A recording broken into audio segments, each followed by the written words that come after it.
So I must tell you at the outset that I have long loved the hymn that we sang earlier. I heard it soon after I first passed through the doors of a UU congregation some 3 decades ago.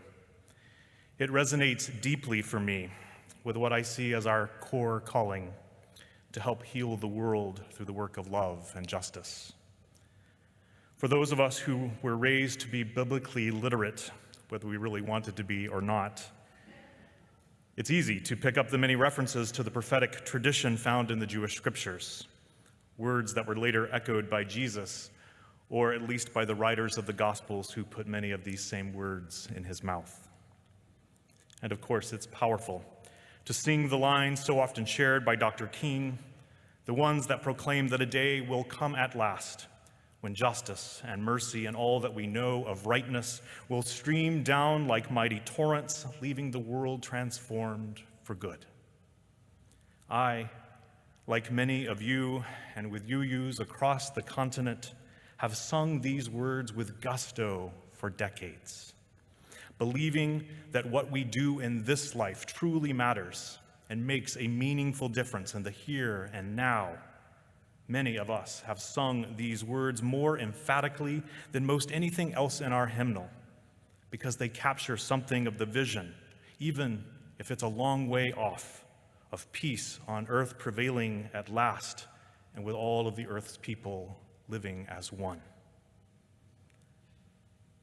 But in recent years, I and others are finding the words of this once beloved hymn now sticking uncomfortably in our throats. For starters, the tone of arrogance rubs some people, the wrong way. I mean, it is a rather tall order to bind up the broken, set free the captives, and dissolve all mourning with the oil of gladness. To say nothing of building up ancient cities, raising up devastations from old, and restoring ruins of generations. That is a lot to try to accomplish on our own. And there have been times in our history when we were confident we could do it.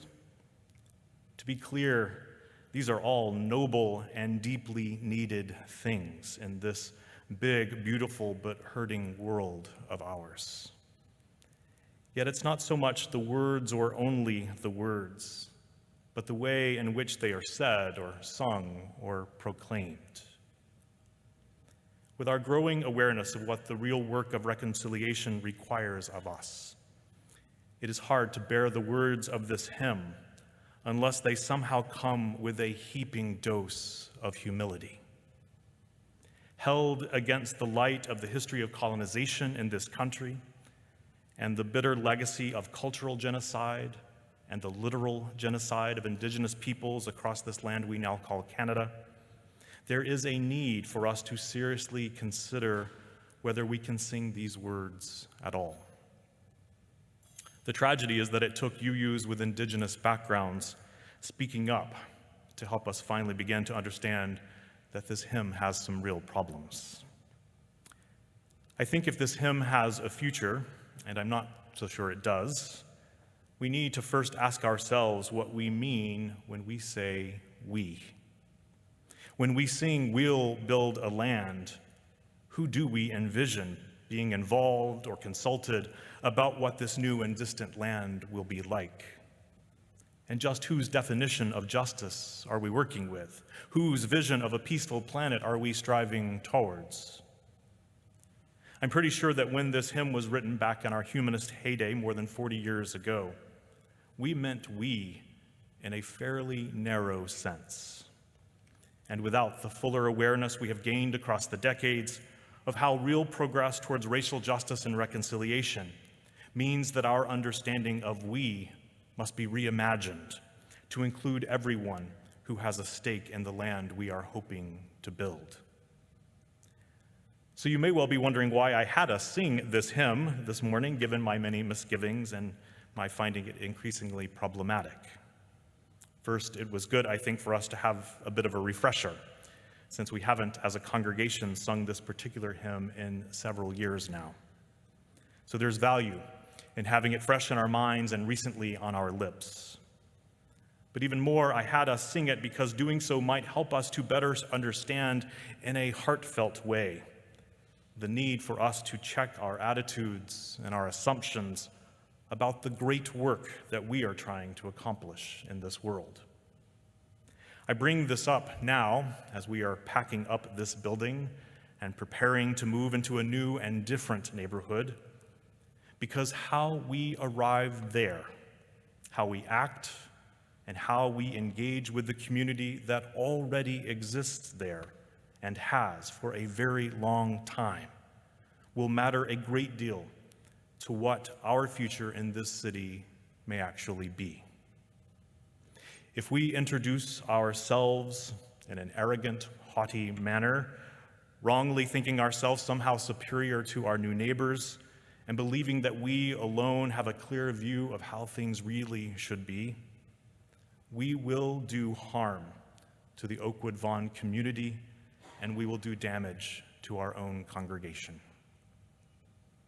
In moving to the Oakwood Collegiate Institute next fall and eventually on to 473 Oakwood in early 2024, we are placing ourselves in a rich and diverse ecosystem that has been around for a long time and that has, frankly, been doing just fine without us. All of which is to say that we as a congregation may need a bit of an attitude adjustment as we make this move. We will need to enter into the neighborhood with humility and with a holy curiosity. We need to show up to listen and to learn, and then to listen some more, to respect what and who is already there, to honor the communities that have called it home for a long time, and to recognize that we have much to learn about what it means to be good neighbors in that particular place. This is where my mantra comes in, that how is more important than what.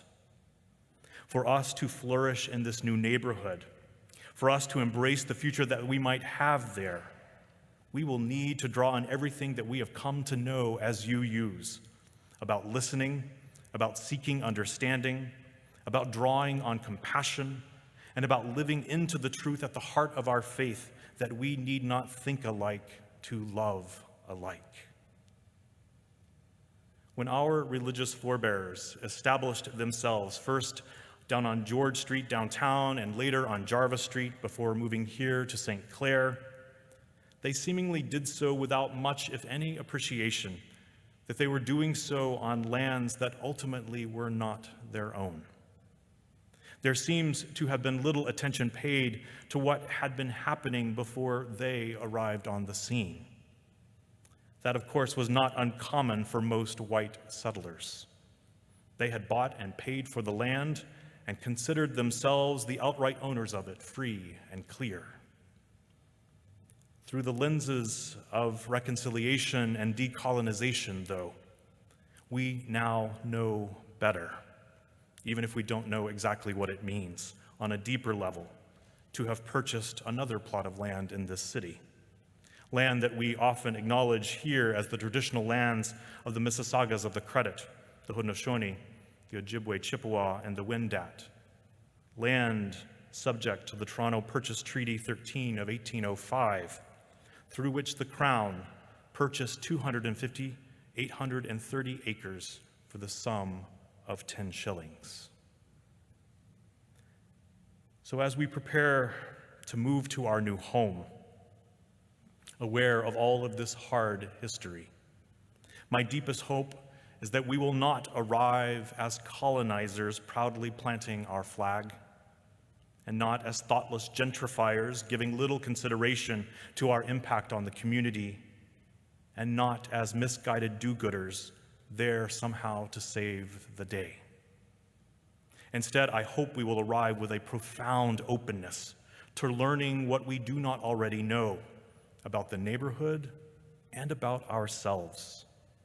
I hope we will come to see ourselves not as owners of a fortified piece of property, but as stewards of a place that sits in the heart of a dynamic community that already has a history, that already has a present, and that may be willing to involve us in its future if we demonstrate over time our capacity to care deeply for the well-being of everyone who calls it home. This means embracing the promise of this neighborhood and helping to contend with its challenges. It means finding out how we can help support what other people are already doing to build a better world in that corner of the city. It means being generous with sharing the building and our resources, not to build a land, but to build collaboratively alongside others on foundations that have already been put there by generations of people.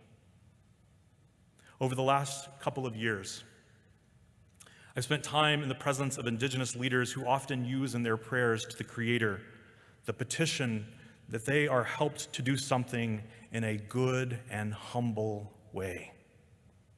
A good and humble way.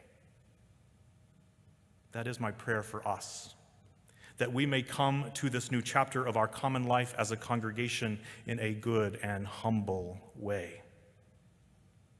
This move will change us. It will transform us, and I dare say it is already changing and challenging us in ways that, if we remain truly committed and fully open, will lead on to a powerful expression of Unitarian Universalism that I believe will serve our city in exciting and newly relevant ways.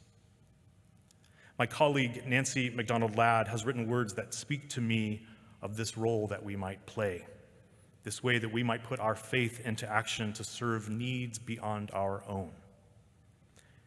Talking about the struggles and the stresses of congregational life, the internal conflicts that often divide and even destroy congregations, she points to the fights that are worth fighting, the real conversations about our history, our identity, our relevance, and our resistance. And then she goes on to say this: the world does not need another place for like-minded, liberal-leaning people to hang out together and fight about who's in charge. The world does not need a place where you or I or any of us is going to get exactly what we want.